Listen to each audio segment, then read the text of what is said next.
नमस्कार। आपका अखबार के इस अंक में आपका स्वागत है। मैं हूं प्रदीप सिंह। बाल हट के बारे में तो आपने बहुत सुना होगा और बचपन में एक गीत भी सुना होगा जिसके बारे में बच्चों के हट के बारे में कहा जाता था। उसके संदर्भ में ये सुनाया जाता था, मैया मैं तो चंद्र खिलौना लई हूँ, कि खिलौने के रूप में मुझे चंद्रमा चाहिए। बच्चों में हट हो बाल हट कहते हैं, बड़ों में हट हो तो क्या कहते हैं?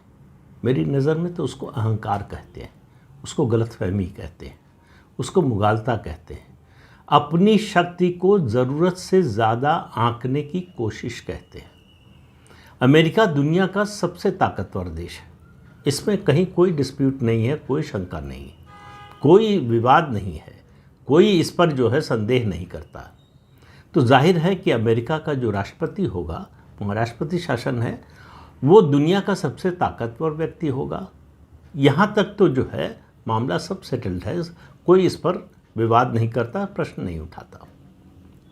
लेकिन अमेरिका के राष्ट्रपति को, जो कि इस समय डोनाल्ड ट्रंप हैं, उनको ये गलतफहमी हो गई है कि वो अमेरिका के राष्ट्रपति होने के नाते पूरी दुनिया को चला सकते हैं। जैसे वो चाहेंगे उस तरह से दुनिया चलेगी। दुनिया के सारे देश उसी रास्ते पर चलेंगे जिस पर उन्हें डोनाल्ड ट्रंप चलाना चाहते हैं। ये एक उनकी गलतफहमी या कहें बाल हट, जो भी आप कहना चाहें। दूसरा इससे भी खतरनाक है, या दोनों में से कौन ज़्यादा खतरनाक है ये तय करना मुश्किल, कि उनको लगता है कि मैन्युफैक्चरिंग जो अमेरिका से दशकों में अमेरिकी नीतियों के कारण चली गई, चीन सबसे बड़ा मैन्युफैक्चरिंग हब बना दुनिया का अमेरिका की सहायता से। अब डोनाल्ड ट्रंप चाहते हैं कि रातों रात सारी मैन्युफैक्चरिंग अमेरिका में आ जाए। पहले उनकी दादागिरी को उनको लग रहा था कि वो दुनिया के चौधरी बन गए हैं, तो उनकी इस चौधराहट को पहले झटका दिया व्लादिमीर ज़ेलेंस्की ने। व्लादिमीर ज़ेलेंस्की, आपको पता है कि वो यूक्रेन के राष्ट्रपति हैं। मिलने के लिए आए डोनाल्ड ट्रंप से, जिस तरह की बात हुई वो पूरी बातचीत टेलीवाइज हुई। उस समय लगा कि डोनाल्ड ट्रंप ने ज़ेलेंस्की की बड़ी बेइज्जती की।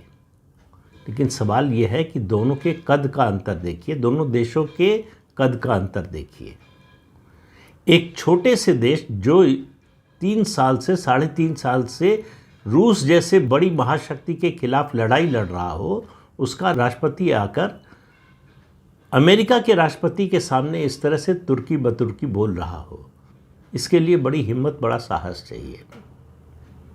वो दिखाया ज़ेलेंस्की ने। उस समय डोनाल्ड ट्रंप की बड़ी वाहवाही हुई कि ज़ेलेंस्की को बुलाया और जो है उसकी बेइज्जती करके लौटा दिया वापस। दूसरा नंबर आया जब चुनाव से पहले से वो दावा कर रहे थे कि हम रूस और यूक्रेन का युद्ध रुकवा देंगे। रूस तैयार नहीं हुआ। 30 दिन के आंशिक युद्ध विराम की जो है डोनाल्ड ट्रंप ने अपनी ओर से घोषणा कर दी कि दोनों मान जाएंगे। दोनों में से कोई नहीं माना। खासतौर से रूस ने कह दिया कि ये टेम्परेरी सीज़ फायर जैसी कोई चीज़ नहीं है, परमानेंट सीज़ फायर की बात होनी चाहिए। और रूस ने यह भी शर्त रखी कि हम जिन हिस्सों को जीत चुके हैं यूक्रेन के, उनको वापस नहीं करेंगे। कोई समझौता नहीं हुआ। समझौते की बात तो छोड़िए, युद्ध विराम भी नहीं हुआ। युद्ध चल रहा है उसी तरह से जैसे चल रहा था। फिर उसके बाद इजराइल और हमास के युद्ध की बात आई। डोनाल्ड ट्रंप ने घोषणा की कि दोनों के बीच में जो है युद्ध विराम हो जाएगा और बातचीत होगी। नहीं हुआ। जब मिडिल ईस्ट की यात्रा पर थे अभी 4 दिन की डोनाल्ड ट्रंप, उसी दौरान इजराइल ने हमला किया हमास पर। 60 से ज़्यादा लोगों, करीब 68 लोगों को मार दिया। तो इजराइल रुकने के लिए तैयार नहीं है। अमेरिका का इतना दबाव, अमेरिका का इतना बड़ा साथी होने के बावजूद डोनाल्ड ट्रंप की बात सुनने के लिए इजराइल तैयार नहीं है। तो डोनाल्ड ट्रंप को लगा कि ये मौका है, जब भारत पाकिस्तान के बीच में खासतौर से भारत का ऑपरेशन सिंदूर शुरू हुआ, तो उनको लगा ये मौका है कि एक मामले में तो श्रेय ले लें। तो उन्होंने झटपट जो है घोषणा कर दी कि मैंने युद्ध विराम करा दिया, मैंने डील की। भारत ने कहा किसी ने कोई डील नहीं की। और इसका सबसे अच्छा एक लाइन का जवाब वो हमारे विदेश मंत्री एस जयशंकर ने दिया। उनसे किसी वेस्टर्न मीडिया के पत्रकार ने सवाल पूछा कि भारत और पाकिस्तान के बीच में जो ये हॉस्टिलिटीज़ रुकी हैं, जिनको वेस्ट युद्ध विराम कह रहा है और भारत कह रहा है कि हमने ऑपरेशन सिंदूर को सिर्फ स्थगित किया है, तो पूछा कि अमेरिका की इसमें क्या भूमिका थी। तो उन्होंने कहा यू मीन यूनाइटेड स्टेट्स। फिर अगला उनका वाक्य था उसी से जुड़ा हुआ, United States is in United States of America, कि America United States of America में है, यानी जहाँ था वहीं है ना। उसकी देखिए शब्दों, अब ध्यान दीजिए, कोई डिप्लोमेट बोलता है तो उसमें आपको जो है बिटवीन द लाइंस बहुत ज़्यादा पढ़नी पड़ती है। बहुत साफ साफ एक तरह से अमेरिका को भी और डोनाल्ड ट्रंप को श्रब किया कि अरे तुमने कुछ नहीं किया, तुम जहाँ थे वहीं हो।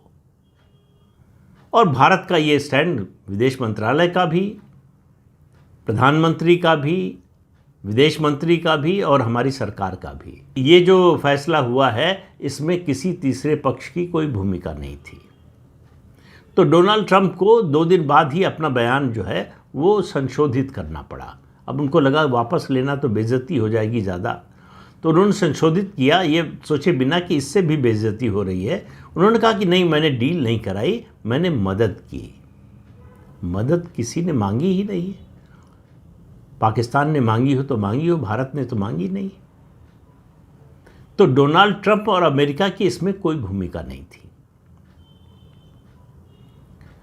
इसके बावजूद ट्रंप जो है इसका दावा करते रहे, वो कई बार कह चुके हैं कि दोनों के साथ ट्रेड करने की बात करके मैंने, भारत ने कहा कि ट्रेड की कोई बातचीत ही नहीं हुई इस दौरान।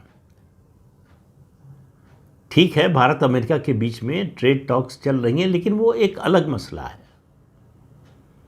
तो इस मामले पर भी फेल हो गए, अपनी किरकिरी करा ली उन्होंने। अब एक नया मुद्दा खुद उन्होंने पैदा कर दिया अपनी बेइज्जती का। उन्होंने टिम कुक को मिलने के लिए बुलाया। आपको मालूम है टिम कुक जो है एप्पल कंपनी, जो दुनिया की सबसे बड़ी स्मार्टफोन निर्माता है, आईफोन, उसके मालिक हैं। टिम कुक से उन्होंने कहा कि दोस्त, मैंने तुम्हारा बड़ा ध्यान रखा है, ये बड़ी अच्छी बात है कि तुम $500 बिलियन अमेरिका में इन्वेस्ट करना चाहते हो, लेकिन मैंने सुना है कि तुम एप्पल फ़ोन की मैन्युफैक्चरिंग भारत में ले जाना चाहते हो। पहले से बन रहा है वैसे एप्पल का फ़ोन भारत में। चेन्नई में एक नया प्लांट लगने जा रहा है, फॉक्सकॉन लगा रही है। आपको बता दें कि फॉक्सकॉन ही वो कंपनी है जो एप्पल के लिए आईफोन बनाती है। फॉक्सकॉन वैसे तो उसका चीन में काफ़ी जो है विस्तार है, लेकिन मूलतः ताइवान की कंपनी है और दुनिया की सबसे बड़ी इलेक्ट्रॉनिक मैन्युफैक्चरिंग कंपनी है ये, जिसका 200 देशों में जिसकी सब्सिडियरीज हैं। तो इससे आप उसका अंदाज़ा लगा लीजिए कि उसका व्याप कितना बड़ा है। टिम कुक जो है और उनकी कंपनी भारत में, तमिलनाडु में, चेन्नई में नया प्लांट लगा रही है, जिसमें आईफोन बनाने वाली कंपनी फॉक्सकॉन $1.5 बिलियन का इन्वेस्टमेंट कर रही है चेन्नई में। और योजना ये है कि अमेरिका में जो भी आईफोन बिकेगा अगले 1-2 सालों के बाद, अभी भी जो है ज़्यादातर भारत में असेंबल किए हुए होते हैं, वो 100% भारत में असेंबल किए हुए होंगे। तो चीन से एकदम से निकलना तो जो है फॉक्सकॉन के लिए और एप्पल के लिए मुश्किल है। उनको मालूम है कि इतनी बड़ी मात्रा में जो है अपना इन्वेस्टमेंट वहाँ से उठाकर बाहर नहीं ले जा सकते, तो बाइफरकेट कर दिया है कि दुनिया के बाकी देशों में जो आईफोन बिकेगा वो चीन में मैन्युफैक्चर होगा, असेंबल होगा, और अमेरिका में जो बिकेगा वो भारत में मैन्युफैक्चर होगा, असेंबल होगा। लेकिन ट्रंप को ये पसंद नहीं है। अब आप देखिए ट्रंप के इस बयान के समय को देखिए। ऐसे समय जब चाइना प्लस की नीति के तहत भारत कोशिश कर रहा है कि चीन से जो कंपनियां निकलना चाहती हैं, क्यों निकलना चाहती हैं कंपनियां?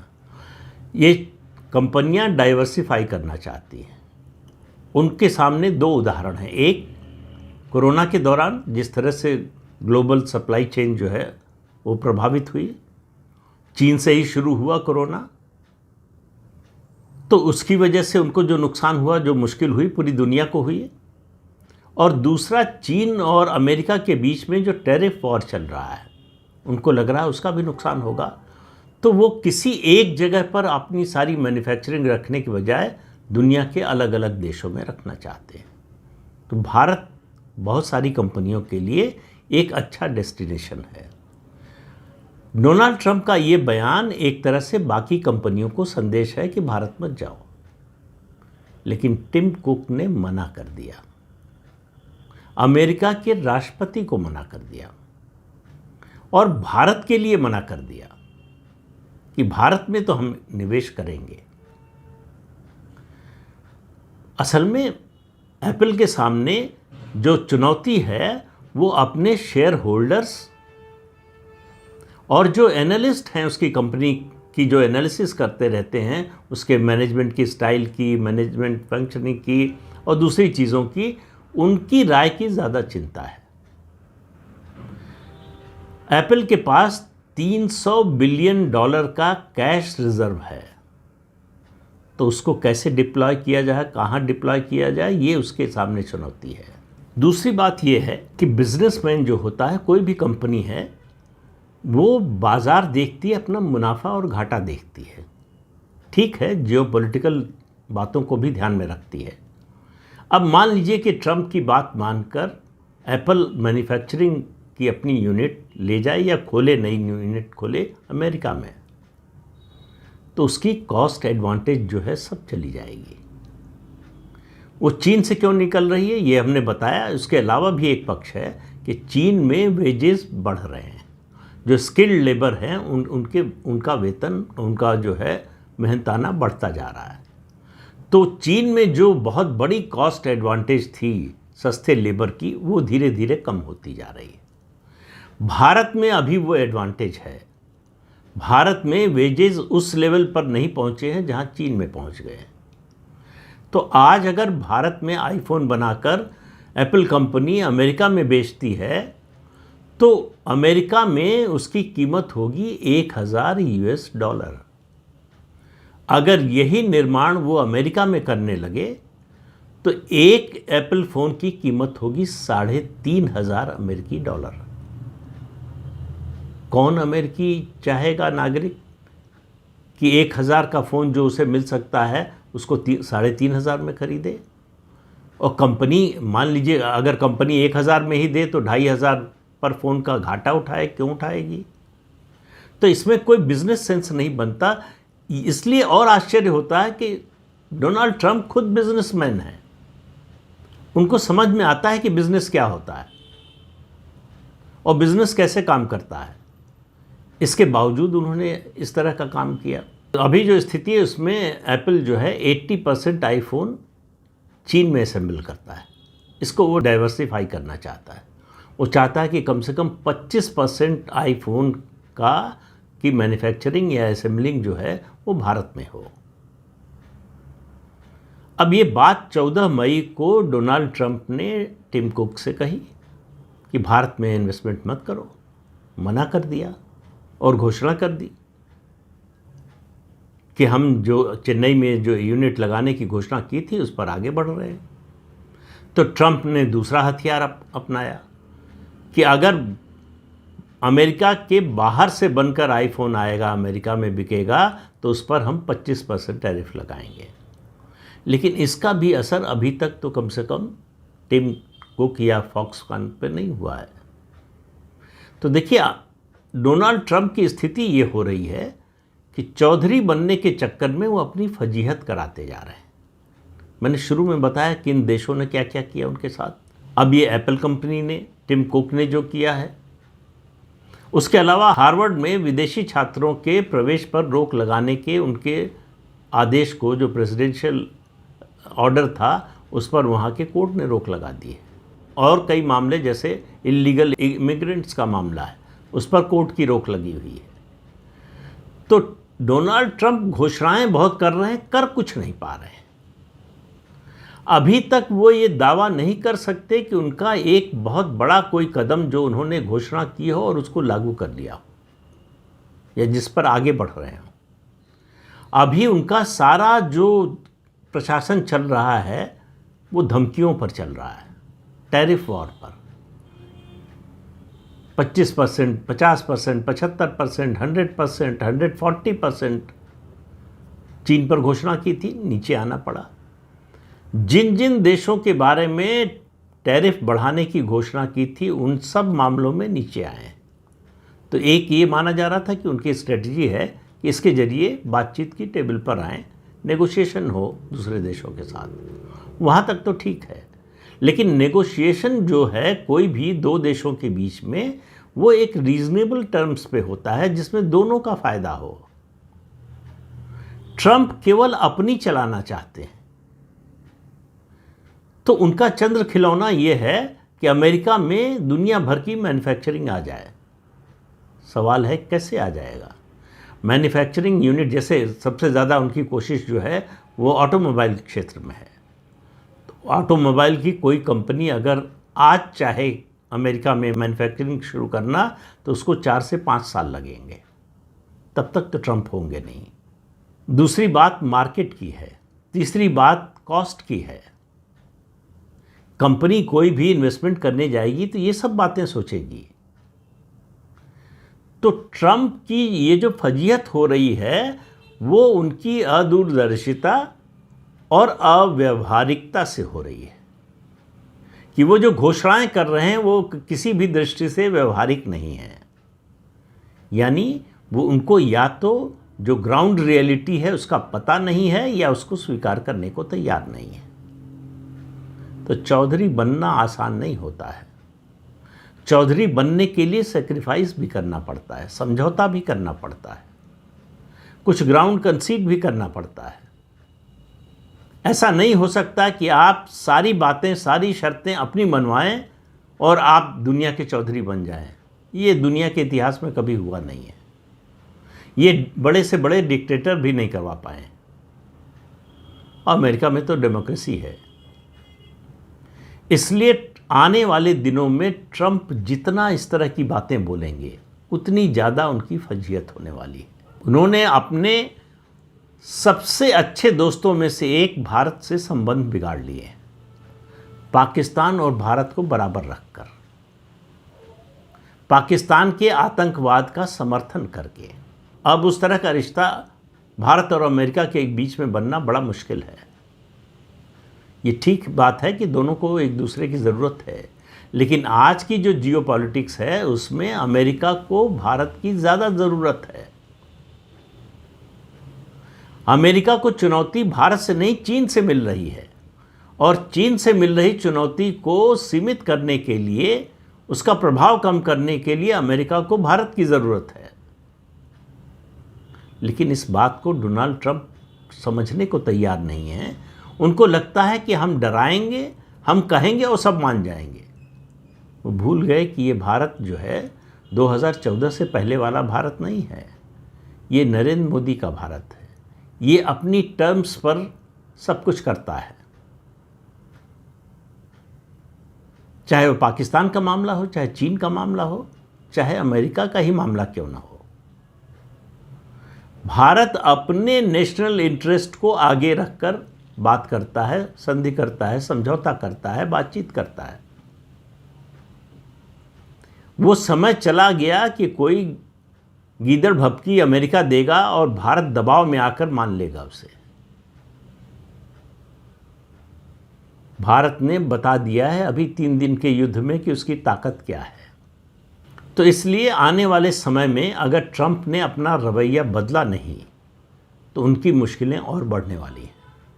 तो इस अंक में इतना ही। अगले अंक में फिर मिलेंगे किसी नए मुद्दे के साथ। तब तक के लिए अनुमति दीजिए। आपसे अनुरोध है कि चैनल देखिए, शेयर कीजिए, लाइक कीजिए और सब्सक्राइब ज़रूर कीजिए। नमस्कार।